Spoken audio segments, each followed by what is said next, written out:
பெருமாளின் வராக அவதாரம் தொடர்புடைய தலங்களை தொடர்ந்து பார்த்துட்டு வரோம். இந்த வாரம் தான் கடைசியா ஒரு தலத்தை பார்க்க போறோம். இந்த தலம் கோவில்களின் நகரம் அப்படின்னு கொண்டாடப்படக்கூடிய கும்பகோணத்துல அமைஞ்சிருக்குது. ஆதி வராக பெருமாள் திருக்கோவில், கும்பகோணம், தஞ்சாவூர் மாவட்டம். பலருக்கும் தெரியாத பல தகவல்கள் இந்த காணொலியில இருக்கு. அதனால காணொலியை ஸ்கிப் பண்ணாம கடைசி வரைக்கும் பாருங்க. இந்த காணொலியில என்னெல்லாம் பார்க்க போறோங்கிற தகவலை சுருக்கமா சொல்லிடுறேன். அதுக்கப்புறம் ஒவ்வொரு தகவலையும் விரிவா பார்க்கலாம். திருக்கோவிலின் மூலவர் ஆதி வராக பெருமாள் வராக அவதார கோலத்துல காட்சி கொடுக்கிறாரு. இந்த மூலவரே சிறப்பு தான். இதை தவிர சால கிராம மூர்த்தியும் கருவறையில இருக்குது. ஆக மூலவரின் சிறப்புகள் எல்லாம் என்ன? இந்த தலம் ராகு கேது பரிகார தலமாக போற்றப்படுது. அந்த தகவல் என்ன? கும்பகோணத்துல நடக்கிற தீர்த்தவாரி பெருவிழாவுக்கும் இந்த திருத்தலத்துக்கும் தொடர்பு இருக்கு. அந்த தகவல் என்ன? இதை தவிர கோவிலின் சிறப்புகள் எல்லாம் என்ன? கடைசியா அடுத்த வாரம் என்ன கோவிலை பார்க்க போறோங்கிற தகவலை சொல்ல போறேன். மூலவர் ஆதி வராக பெருமாள் கருவறையில அமர்ந்த திருக்கோலத்துல காட்சி கொடுக்கிறாரு. மடியில பூமாதேவிய தாங்கி இருக்காரு. பூமாதேவி பெருமாளின் மடியில் அமர்ந்து பெருமாளை வணங்கிய கோலத்துல காட்சி கொடுக்கறாங்க. மூலவர் அமர்ந்த நிலையில் இருக்க உற்சவரும் கருவறையில் நின்ற திருக்கோலத்துல காட்சி கொடுக்கிறாரு. உடன் தாயார்கள் இருக்கிறாங்க. சால கிராம மூர்த்தியும் கருவறையில் இருக்கு. இந்த சால கிராம மூர்த்தியில சங்கு சக்கரத்துடைய தடயங்கள் இயற்கையாகவே அமைந்திருக்குது அப்படிங்கிறது சிறப்பு.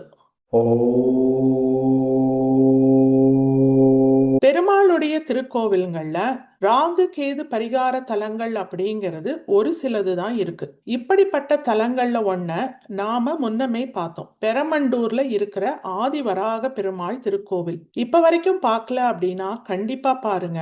அந்த கோவிலுடைய லிங்கை நான் டிஸ்கிரிப்ஷன்ல கொடுக்குறேன். பெரமண்டூர் தலம் மாதிரியே இந்த தலமும் ராகு கேது பரிகார தலமாக போற்றப்படுது. ராகு கேது தலம் எப்படி கண்டுபிடிக்கிறது? இந்த கோவில்ல துளசி மாடத்துக்கு கீழே நாக பிரதிஷ்டை இருக்கு. ஆதி காலத்திலேயே பண்ணினது. அதனாலதான் இந்த தலம் ராகு கேது பரிகார தலமாக போற்றப்படுது. கும்பகோணத்துல நடக்கிற தீர்த்தவாரி பெருவிழால 5 பெருமாள் திருக்கோவில்கள்ல இருக்கிற மூர்த்திகளை எடுத்துட்டு போவாங்க.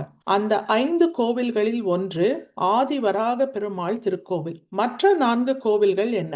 சாரங்கபாணி பெருமாள் திருக்கோவில், சக்கரபாணி பெருமாள் திருக்கோவில், வரதராஜ பெருமாள் திருக்கோவில், ராஜகோபாலர் திருக்கோவில். தல வரலாறுன்னு பார்த்தோம்னா இரண்யாட்சகனோடு தொடர்புடையது. தொடர்ந்து பல காணொலிகள்ல இந்த தகவலை நான் சொல்லியிருக்கேன். பூமாதேவிய இரண்யாட்சகன் கடலுக்கடியில கொண்டு போய் மறைச்சு வச்சிடறான். பூமாதேவியை மீட்கிறதுக்காக தான் பெருமாள் வராக அவதாரம் எடுத்தார். இந்த திருத்தலத்துல அதை ரெப்ரசன்ட் பண்ற மாதிரி வராக மூர்த்தியா பெருமாள் காட்சி கொடுக்கிறார். தல சிறப்புகள் அப்படின்னு பார்த்தோம்னா ஆதியான தலம் இதுவே சிறப்பு தான். மூலவருக்கு ஆதி வராகன்ற பெயர் ஏன் ஏற்பட்டது அப்படிங்கிற தகவலையும் பார்த்தரலாம். பிரளய காலத்துக்கு பிறகுதான் குடந்தை அதாவது கும்பகோணம் உருவாச்சு அப்படிங்கிற வரலாறு நம்மள பலருக்கும் தெரியும்.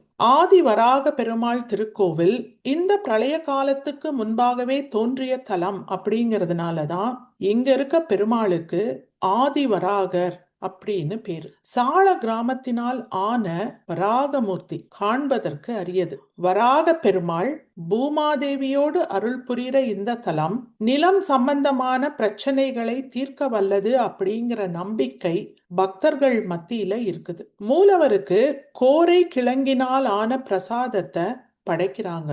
கோரை கிழங்கு இதே பிரசாதத்தை வேற ஒரு தலத்திலையும் படைக்கிறத நாம முன்னமே பார்த்தோம். அந்த தலம் ஸ்ரீமுஷ்ணம். இப்ப வரைக்கும் பார்க்கலைனா கண்டிப்பா பாருங்க. அந்த கோவிலுடைய லிங்கையும் நான் டிஸ்கிரிப்ஷன்ல கொடுக்கறேன். கோரை கிழங்கு ஏன் படைக்கிறாங்க? பன்றிக்கு பிரியமான உணவு கோரை கிழங்கு. வராக அவதாரம் அப்படிங்கிறது பெருமாள் பன்றி உருவத்தில் அவதாரம் எடுத்தது. அதனாலதான் பெருமாளுக்கு கோரை கிழங்கினால் ஆன பிரசாதத்தை படைத்து வழிபடுறாங்க.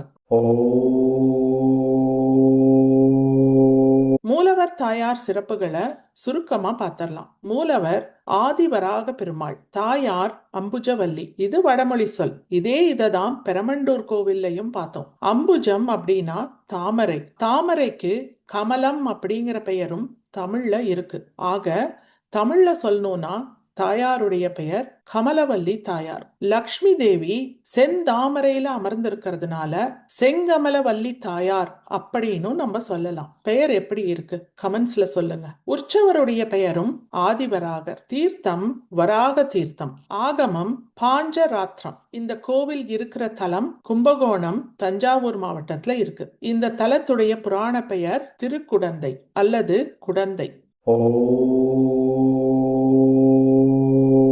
கும்பகோணத்துல இருக்கிற ஆதி கும்பேஸ்வரர், சாரங்கபாணி, சக்கரபாணி போன்ற திருத்தலங்களுக்கு அருகில தான் இந்த கோவிலும் அமைஞ்சிருக்கு.